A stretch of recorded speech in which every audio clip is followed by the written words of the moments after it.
What if the real problem in your life is not a lack of effort, but the fact that you keep walking the same path that no longer works?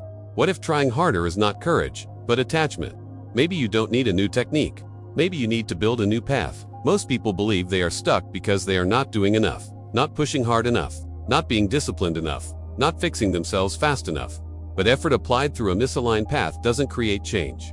It creates exhaustion. When life feels blocked in more than one area, emotional, relational, financial, or existential, this is not bad luck. It is coherence. Life is not resisting you. It is responding precisely to the path you are sustaining. For most of our lives, we are taught a simple rule. When something is not working, we should try harder. More discipline, more control, more persistence, more pressure on ourselves. This logic works well for mechanical tasks, procedures, routines, and short-term objectives. But when it is applied to life as a whole, it often produces the opposite effect. Instead of clarity, it generates exhaustion. Instead of movement, it creates stagnation. Over time, people begin to feel emotionally tired without knowing exactly why. Relationships repeat the same conflicts, even when intentions are good. Financial life feels blocked or unstable. A vague sense of emptiness slowly grows in the background, as if life were functioning but without depth or meaning. And the instinctive response is almost always the same. Fix yourself, improve yourself, push harder. What is rarely questioned is whether effort itself is the problem. The real issue may be the path through which that effort is flowing. A path is not a single behavior or a decision made once. It is an internal structure that shapes how you perceive reality, how you react emotionally, how you deal with uncertainty, and how you sustain your choices over time. It influences how you respond to frustration, how you protect yourself from pain, and how you relate to pressure. When this internal path remains unchanged, even correct actions tend to recreate the same outcomes. You may move faster, but you keep arriving at the same place. This understanding appears in different forms across deep psychological and consciousness-based approaches.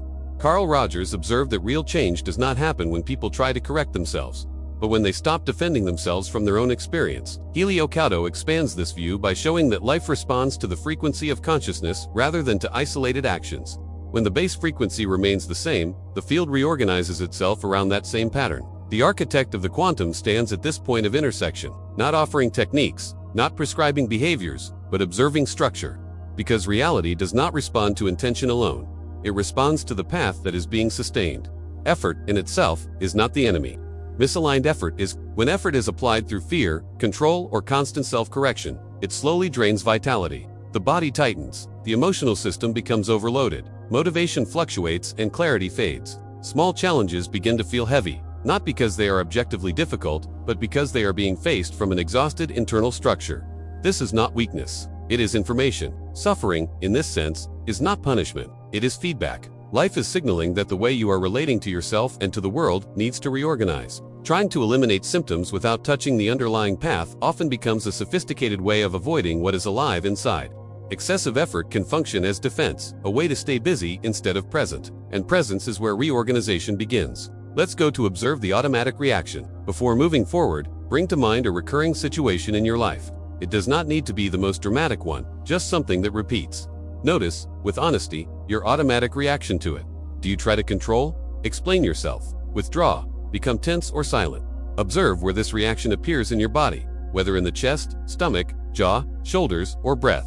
Do not change anything. Do not analyze. Simply observe. Now ask yourself one simple question. Has this reaction opened a new experience, or has it kept the story exactly the same? This exercise is not meant to generate insight. It is meant to generate perception. And perception, when it is real, already begins to reorganize the path. Something important may be settling now. The issue is often not a lack of knowledge or ability. Very frequently, people know exactly what to do. The difficulty lies in the fact that actions taken from the same internal path tend to produce the same results, no matter how intelligent or well-intentioned those actions may be. This is why sensitive, capable, and conscious people can remain stuck for years in repeating cycles. Not because they lack effort or information, but because the foundation has not shifted. When the path remains the same, effort simply spins around the same axis. When the path begins to change, life responds differently. In the next chapter, we will explore what it actually means to build a new path, not as a technique or a personal upgrade, but as a base reorganization capable of transforming multiple areas of life at the same time. If something in this chapter resonated with you in a real way, write one word in the comments. Path. Not as engagement, as awareness. If effort is not the core problem, the next question becomes unavoidable. What actually changes a life? Not temporarily, not cosmetically, but in a way that reorganizes multiple areas at once. The answer begins with a distinction that is often overlooked. There is a fundamental difference between changing behaviors and reorganizing the internal path from which those behaviors emerge. Most approaches focus on behavior. They teach what to do, how to act, how to respond differently. Very few touch the base that determines why certain actions feel natural while others feel almost impossible to sustain. A technique operates on the surface. It modifies behavior without necessarily changing the structure that produces it. A path, on the other hand, reorganizes the internal ground from which perception, emotion, and choice arise. That is why the same technique can produce radically different results in different people. The determining factor is not the method itself, but the internal path through which it is applied. Carl Rogers recognized this clearly when he observed that change does not happen by forcing oneself to become better, but by allowing genuine contact with one's own experience without defense. When defense relaxes, reorganization occurs naturally, not through effort, but through coherence. The person does not become someone else. They become more aligned with who they already are. Helio Couto expands this understanding by pointing to frequency as the organizing principle of experience. Life does not respond to isolated actions, but to the frequency that sustains them. When the base frequency shifts, the field reorganizes itself accordingly. Emotions, relationships, decisions, and even external circumstances begin to align without the need for constant correction. This is where the idea of a path as base reorganization becomes clear. A path is not a plan for the future. It is not a goal to be achieved. It is not an identity to be constructed. A path is the way you inhabit the present moment. It is expressed in the emotional tone with which you move through the day, in how you respond to frustration, in how you relate to uncertainty, and in the kinds of choices that feel available to you even when no one is watching. When this internal path is structured around fear, defense, or control, life responds with repetition. When it begins to reorganize around presence, clarity, and responsibility, reality responds differently. The architect of the quantum operates precisely at this level. It does not ask what you want to achieve, but from where you are living, because the field does not respond to narratives or affirmations. It responds to structure. One of the most common misunderstandings about transformation is the belief that change requires eliminating parts of oneself. Fear must disappear. Insecurity must be overcome. Sadness must be fixed. The past must be resolved, once and for all. This logic creates internal conflict, and conflict fragments. Deep approaches to consciousness point in another direction. Change happens through integration, not exclusion. What is seen, felt, and allowed no longer needs to control behavior from the background. When experience is met with presence, it reorganizes itself. A new path does not emerge from denying what you feel. It emerges from the capacity to remain present with discomfort without immediately reacting to it. This is not resignation. It is maturity. When resistance drops, something subtle but powerful occurs. The energy previously used to defend becomes available for reorganization. This is why change at the level of the path feels less forced and more organic. It does not feel like improvement. It feels like alignment. It's time to choose a conscious posture. Now bring this understanding into direct experience. Think again about a recurring situation in your life. Notice the familiar internal posture that usually arises. The tension, the urgency, the need to fix, explain, or withdraw, without trying to change the external situation. Ask yourself a different question. If I did not respond from this automatic posture, what internal stance would be possible right now? Do not look for the perfect answer. Simply notice what becomes available. It may be more openness, more silence, more honesty, firmer boundaries, or greater presence. Allow that posture to exist briefly. Observe how your body responds. Notice whether there is more space, even if the discomfort remains. This is not a final decision. It is an experiment. This is how a new path begins to form, not through force, but through lived possibility. A new path does not stabilize through a single insight. It stabilizes through conscious repetition. This is where many people become discouraged. They experience clarity, feel a shift, and expect permanence. When old patterns reappear, they conclude that nothing has changed. But a path built over years does not dissolve in a moment. The difference now is awareness. The pattern may still appear, but it no longer operates invisibly. Each moment of recognition, each small choice not to react automatically, strengthens the new structure. Helio Couto describes this as the beginning of frequency stabilization. Rogers would call it growing congruence. The architect of the quantum sees it as coherence becoming lived rather than conceptual. Perfection is not required. Consistency is building. A new path is not about becoming a better version of yourself. It is about allowing life to be lived from a place that is more real. This path does not remove challenges. It changes how challenges are met. When the base shifts, form follows. When form follows, results reorganize naturally. In the next chapter, we will focus on the most decisive part of this process: how to sustain the new path in everyday life. under pressure, in relationships, at work, and in moments when the old structure tries to take control again. If this chapter expanded your perception, write this sentence in the comments. I am observing my path. Not as a statement of certainty, as a conscious commitment. Up to this point, the movement has been mostly internal. You recognized that effort was not the real issue. You understood the idea of a path as a base reorganization, and you may have experienced brief moments of clarity or presence. Now we arrive at the most decisive phase of the entire process. Sustaining. This is where transformation stops being an idea and becomes a lived reality. And it is also where many processes quietly dissolve. Everyday life is not neutral. It is full of demands, deadlines, expectations, emotional triggers, and unfinished stories. The environment does not ask whether you understood something intellectually.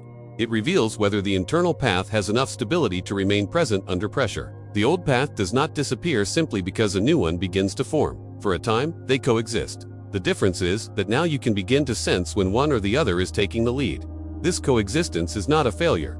It is a natural phase of reorganization. Carl Rogers spoke of congruence as a dynamic process, not a permanent state. Alignment between inner experience and outer action is tested precisely in situations that generate tension. Helio Couto describes something similar when he explains that a shift in frequency is followed by moments in which the field responds by testing the stability of that new organization. The architect of the quantum translates this into a simple observation. Life does not test what you think. It tests what you sustain. One of the most common misunderstandings at this stage is interpreting the return of old reactions as regression. An automatic response arises, a familiar emotional tone appears, and the conclusion is immediate. Nothing has changed. But something fundamental has changed. Before, the reaction happened invisibly. Now it is perceived. That perception alone alters the structure. The old pattern is no longer the unquestioned center. It has become an object of awareness. Sustaining the new path does not mean eliminating the old one. It means not being governed by it. The key difference lies in the space between stimulus and response. Even a small pause, even a moment of awareness, indicates that the internal structure is reorganizing. This space is subtle, but it is decisive. A new path is not sustained through dramatic decisions or extraordinary moments. It is consolidated through small, often invisible choices. How you respond to a critical comment, whether you feel compelled to explain yourself, how quickly you move to defend, justify, or withdraw, whether you can remain present in a difficult conversation without collapsing or attacking. These moments may seem insignificant, but they are precisely where the path is either reinforced or weakened. Helio Couto refers to this phase as frequency stabilization. It is not about constant elevation, but about reducing internal oscillation. Rogers would describe it as deepening congruence. The architect of the quantum observes it as coherence becoming embodied. There is no glamour here. There is repetition with awareness. And repetition with awareness transforms structure. I invite you to the next exercise, sustaining presence under pressure. Bring to mind a recent situation in which you reacted automatically, not to judge yourself, but to observe. Notice what happened in your body just before the reaction, the tightening, the urgency, the emotional contraction. Now imagine the same situation happening again. This time, visualize yourself sustaining a small internal pause before responding. You do not need to change the external outcome. Simply sustain the pause. Ask yourself internally, what changes when I do not defend immediately? What becomes possible when I allow the feeling without acting on it? What internal posture remains even under pressure? This exercise trains the exact capacity that stabilizes the new path. It is not control, it is presence. Another important aspect of this phase is a specific kind of fatigue. It is not the old exhaustion created by resistance. It is the fatigue of reorganization. Old patterns consume energy because they maintain tension. New paths initially require energy because they demand attention. Over time, the new path becomes more economical, more fluid, and more natural. But in the beginning, it asks for presence. Many people misinterpret this phase as doing something wrong. They search for new techniques, try to accelerate the process, or abandon it altogether. In reality, they are precisely at the point where change stops being conceptual and becomes structural. Sustaining a new path does not mean living without difficulty. It means moving through difficulty without losing contact with yourself. The old path promises safety, but delivers repetition. The new path requires presence, but delivers coherence. When coherence stabilizes, life begins to respond differently. Not because you forced it, but because the field recognizes stability. In the next chapter, we will expand this understanding further. We will explore how the same internal path can express itself across different areas of life: emotional, relational, financial, and existential, and why changing the base reorganizes them all at once. If you are noticing greater awareness of your patterns and small moments of presence in everyday life, write this in the comments. I am sustaining the path. Not as a promise, as an honest observation. At this stage, an important shift usually occurs in perception. What once looked like several unrelated problems begins to reveal a deeper coherence. Emotional struggles, recurring relationship conflicts, financial stagnation, and existential dissatisfaction often appear as separate issues, each demanding its own solution. But when observed from the level of the path, a different picture emerges. What if these are not multiple problems at all, but multiple expressions of the same internal structure? This perspective is not meant to simplify suffering or deny complexity. It is meant to restore coherence. When a single internal path organizes perception, emotion, and choice, it naturally manifests across different areas of life. The form may change, but the organizing principle remains the same. Helio Couto refers to this as the transversal application of consciousness. A base frequency does not operate in isolation. It permeates relationships, work, money, health, and meaning simultaneously. When the base remains unchanged, the same patterns repeat in different contexts. When the base reorganizes, multiple areas begin to shift together. Consider emotional exhaustion or depression. In many cases, it is not caused by a lack of ability or intelligence, but by a prolonged loss of coherence between inner experience and lived reality. Life continues to function externally. Responsibilities are met, roles are played, but internally something disconnects. Energy fades because the path being sustained no longer resonates with what is alive. This is not weakness, it is a signal. When the internal path demands constant self-correction, suppression, or defense, emotional vitality gradually collapses. Meaning erodes not because life has nothing to offer, but because the way it is being lived has become misaligned. In relationships, the same path expresses itself through patterns of defense, difficulty trusting, fear of abandonment, excessive control, emotional withdrawal, or constant accommodation are not random traits. They are coherent responses shaped by the same internal structure. Carl Rogers emphasized that when people defend themselves from their own experience, they inevitably relate to others through that defense. The relationship becomes a place of protection rather than encounter. The other is no longer met as they are, but as a threat, a mirror, or a confirmation of unresolved tension. Changing partners, improving communication techniques, or learning relational skills can help. But if the underlying path remains unchanged, the same dynamics tend to reappear in new forms. In the financial domain, the same internal path often manifests more subtly. Financial blocks are not always about money itself. They frequently involve deeper issues such as fear of exposure, discomfort with responsibility, difficulty occupying space, or resistance to uncertainty. A defensive path creates ambivalence toward growth. On one hand, there is a desire for expansion. On the other, a contraction when risk becomes real. The result is stagnation, not because of incapacity, but because the internal structure cannot yet sustain movement. Helio Couto points out that prosperity responds less to effort and more to internal coherence, presence, and openness. When the base reorganizes, the relationship with money and opportunity changes without force. A common mistake is to treat each area of life as a separate problem. Therapy for emotions, techniques for relationships, strategies for finances, meaning pursued elsewhere.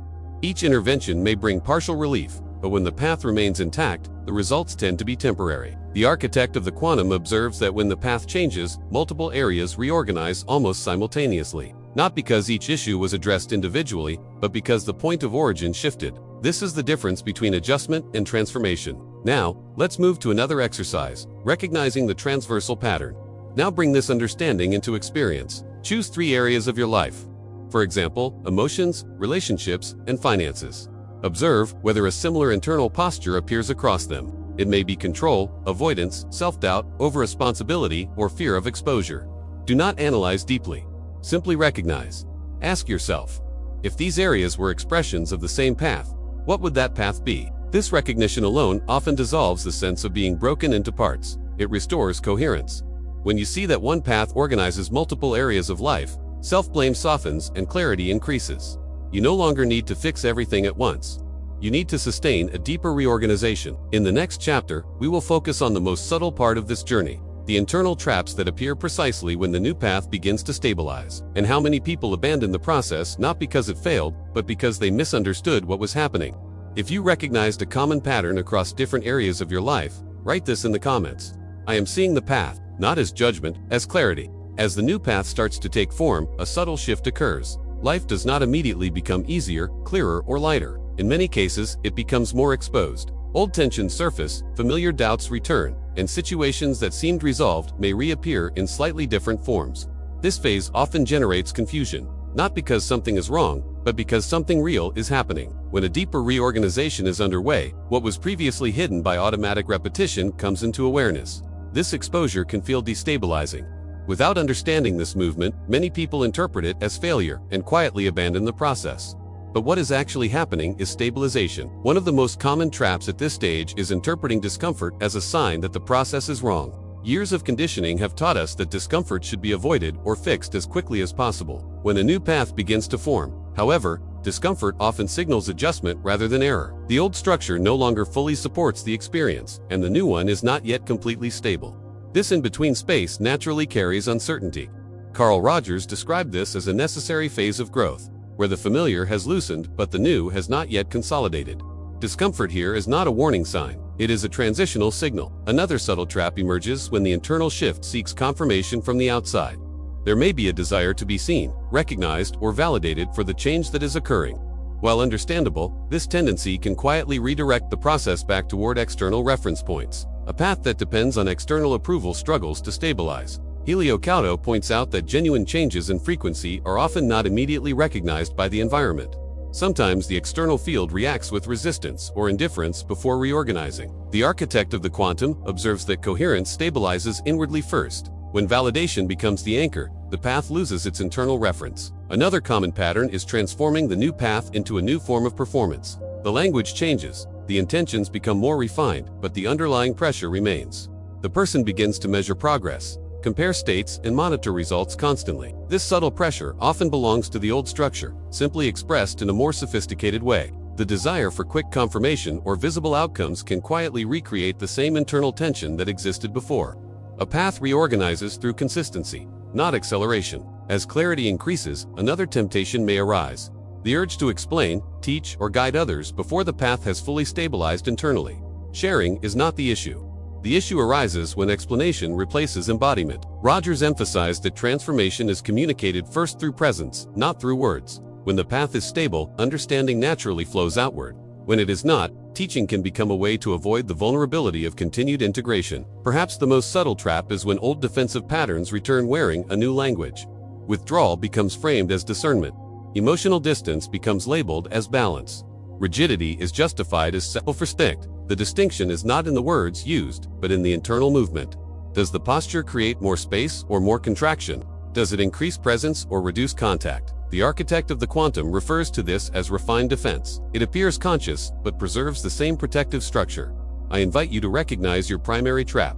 Now bring this reflection into experience. Observe which of these traps feels most familiar. Not the most flattering one, but the most accurate. Do you interpret discomfort as error? Seek validation. Rush results. Explain before embodying. Retreat under the guise of maturity. Do not judge yourself. Recognition is sufficient. Ask yourself, when the path feels unstable, what is my first internal move? This awareness does not weaken the process. It strengthens it. None of these traps mean that something has gone wrong. They appear precisely because something real is stabilizing.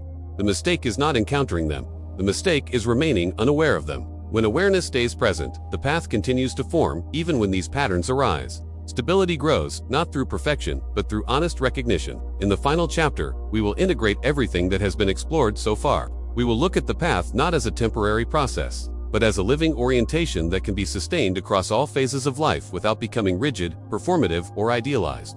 If you recognized one of these patterns in yourself, write this in the comments. I am noticing the traps. Not as criticism, as clarity. At this point, something important may already be clear. This journey was never about fixing specific problems, optimizing performance, or reaching an ideal state. It was about recognizing, building, and sustaining a path that can hold the complexity of being human without fragmentation. A path, when it becomes living, stops being something you think about and becomes something you inhabit. It is no longer a process you apply during moments of crisis, but an orientation that quietly organizes daily life. Decisions feel simpler, not because they are easier, but because they emerge from a more coherent place. This does not mean life becomes smooth. Challenges continue to arise. Loss, uncertainty, conflict, and limitation remain part of the human experience. What changes is the relationship with them. Instead of collapsing into defense or compulsive effort, there is a growing capacity to remain present while moving through what is difficult. Carl Rogers described this as becoming a fully functioning person, not in the sense of efficiency, but in the sense of openness to experience. Helio Couto speaks of this same movement as coherence of frequency, where inner alignment naturally reorganizes the external field. The architect of the quantum observes it as stability of structure, a path that no longer needs constant correction to sustain itself. One of the most important distinctions to understand at this stage is the difference between coherence and rigidity. Rigidity tries to preserve the path by controlling experience. Coherence allows the path to remain stable while adapting to life as it unfolds. A living path is flexible without being inconsistent. It can respond to change without losing orientation. It does not require constant vigilance, only honest presence. This is why the path must be sustained in simple moments, not only in intense ones, in how you listen, in how you speak, in how you pause, in how you allow yourself to feel without immediately reacting. These moments do not draw attention, but they shape reality. As the path stabilizes, something subtle occurs. You stop asking whether you are doing it right. The question dissolves because the experience itself becomes the reference. Choices feel less dramatic. Reactions soften faster. Silence becomes more accessible. This is not detachment from life. It is deeper participation. The field responds to this stability in ways that often feel quiet at first. Relationships adjust. Opportunities appear without force. Emotional life gains depth rather than intensity. Meaning is no longer sought, it is recognized. Helio Couto often emphasizes that when coherence is sustained, reality reorganizes naturally, not as reward, but as resonance. We are now at an important point, sustaining the path forward. Before closing, bring your attention to this moment. Notice your breath. Notice your body. Notice the quality of presence available right now. Ask yourself gently, what kind of path do I want to sustain? Not for a week or a month, but as a way of living. You do not need a verbal answer. A felt sense is enough. This question does not demand commitment. It invites orientation. What you have explored here is not a method to apply and abandon. It is a way of inhabiting life that can accompany you through transitions, losses, growth, and renewal. The path will continue to evolve, but its foundation can remain coherent. You do not need to rush. You do not need to prove anything. You do not need to arrive somewhere else. You only need to remain present enough to sustain what is real. If this journey resonated with you, write this in the comments. I choose to sustain the path, not as a promise, as an orientation. The path does not ask for perfection, it asks for coherence. When coherence is sustained, the field responds. This is the architect of the quantum, signing off. Until the next crossing.